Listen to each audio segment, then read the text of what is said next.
The Gospel according to St. Luke, the 17th chapter.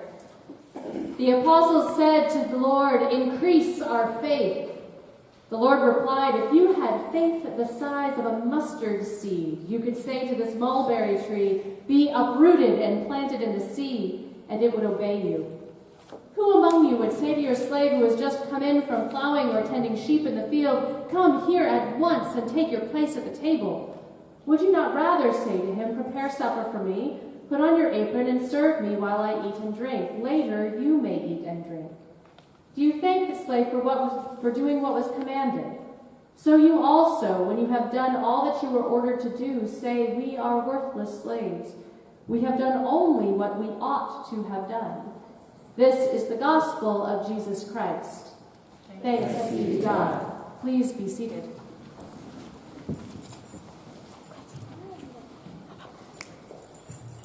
So before I launch into the sermon for today, our gospel text for today is difficult in its language. We do not live in a time in which slavery is an acceptable option. The Gospels were written in a time when it was. And so I will attempt to reframe this in a way that can be heard in a different way. But I wanted to call it out before I even began to say that the text and our understanding, we are in different worlds now. So let us see if we can find a way with the scholars to hear it in language for today. So a question for you, and you can use your bulletin as a cheat sheet if needed at the top. What is our mission statement? The mission statement of this congregation. And if not the whole thing, can you remember 6 words of it? Do justice, make peace. Nice. Build community, do justice, make peace. That is the mission statement of this congregation. That is the summary. That is the memorable part we can stick in our heads and carry with us and say, okay, so we have these 3 goals in our congregation this year. We want to work with our children and youth more effectively. We want to increase our biblical knowledge and understanding, and we want to work on the building use as a ministry of this church. How do these things build community, do justice, and make peace? Today I want to focus on that make peace portion of our mission statement. So when you think of a great act of faith, what do you think of? What are some of the great acts of faith that you have seen or learned of or heard of in your lifetime? Great acts of faith. Anyone? Getting up in the morning. You're like 2 steps ahead in my sermon. You're like Elliot during a children's sermon. Well done. Getting up in the morning. That is indeed a great act of faith. We'll go farther into that. What else is a great act of faith? Having children. I can scrap half my sermon. This is great. Having children. What else is a great act of faith?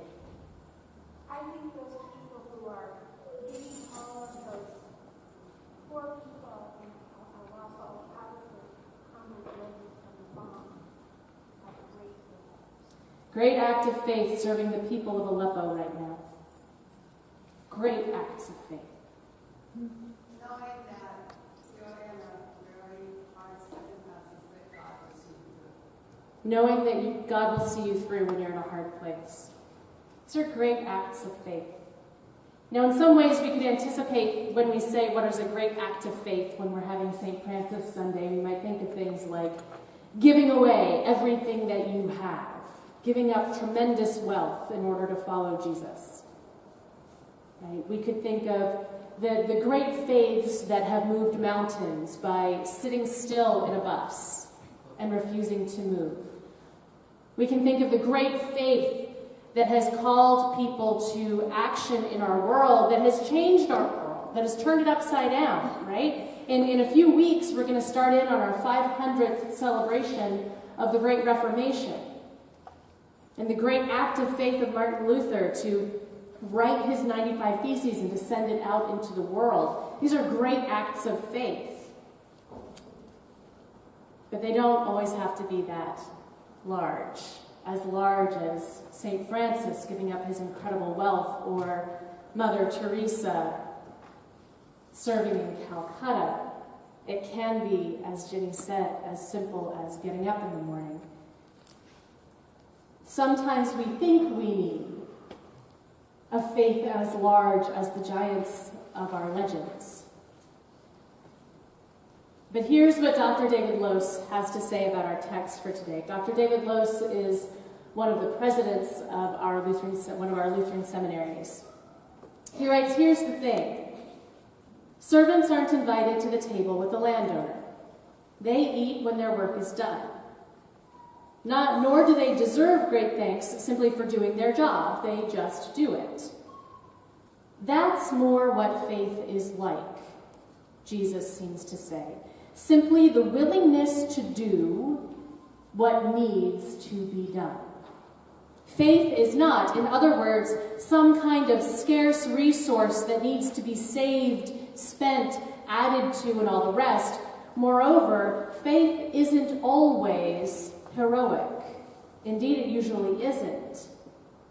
But instead is simply and humbly doing what needs to be done. Big or small, great or mundane, just because it needs doing. Faith is found not only in the mighty acts of heaven, but in the ordinary and everyday acts of doing what needs to be done, responding to the needs around us, and caring for the people who come our way. So here's my question, dear partner, which is what David Lose calls those of us who try to preach the word on Sunday mornings. Do our people know and believe this? That Jesus would call so many of the unnoticed things they do each week faithful. Showing up for work and doing a good job. Anybody showed up for work this week? Listening when someone needs to talk. Anyone? Getting the kids off to school. Sometimes that is a greater feat than other times. Sitting with someone in the cafeteria who looks like they could use a friend. Anyone? Balancing the books for your business or community group. Writing a thank you note to someone who has done a kindness. Cooking supper. The list could go on and on.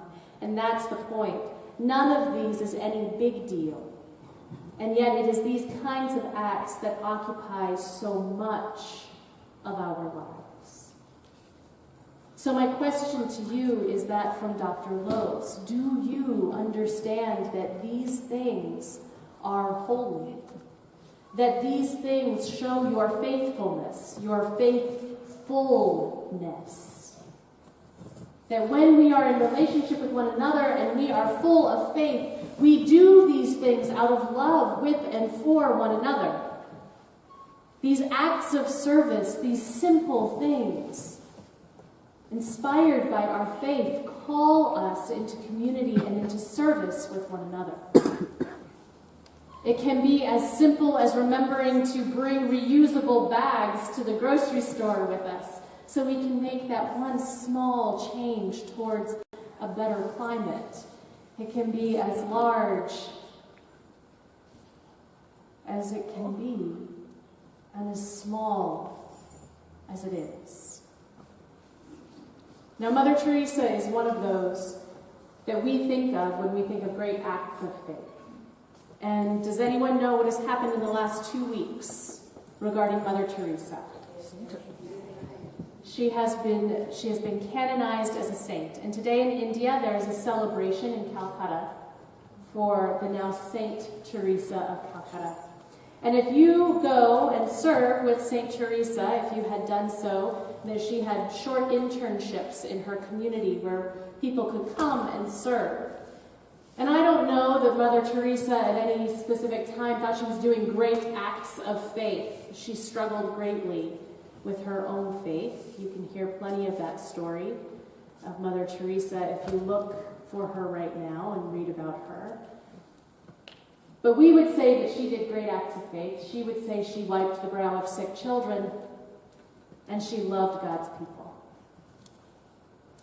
And she would allow people to come and do a short internship with her, and at the end of the internship, she would give them cards to take with them. Now, I've had some of these cards made up for us to take this week, but there's one line missing, and so you'll have to write it in. These cards, and I'm going to take, and I'm going to pass it back. If you want to, you can start them however you want to do. Thank you very much. So these cards were given out as people left their time. And if there may be enough for everyone to have one, and if there's not enough for everyone to have one, then you can kind of share them as families.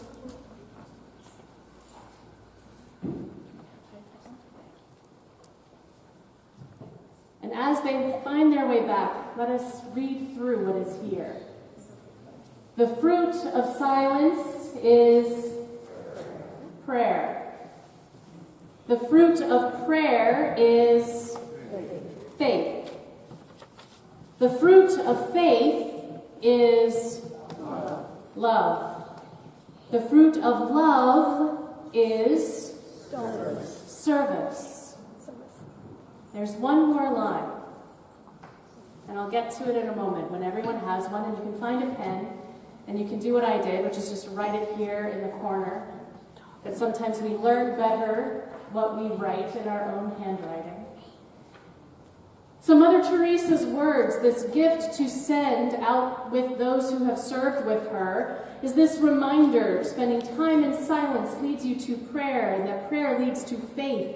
And faithfulness leads us to loving one another, and loving one another leads us to do what for one another? Become the servant of one another. And the final fruit, and this is the final line, the fruit of service is, any guesses? Dogs. Peace. Peace. The fruit of service is peace. A peace which surpasses understanding and guides us towards that kingdom of God. Our scriptures today call us to faith and call us to faithful acts, no matter how large or how small. They call us to service to one another, and they call us to become servants to one another. And the purpose of that action is to make peace in our world. As people of God, that is our call. Now, we might get there through ways that are going to upset systems and ways that are not going to look easy, but everyday simple acts help us to build community, do justice, and make peace. So, servants of God, that is your call this week. Simple acts of faith, be they large or small. May you go into this world and make peace. Take these with you. And remember, there's an entire world of others who believe the same. And together, these small acts will change the world. And may God's peace guide us all. Amen.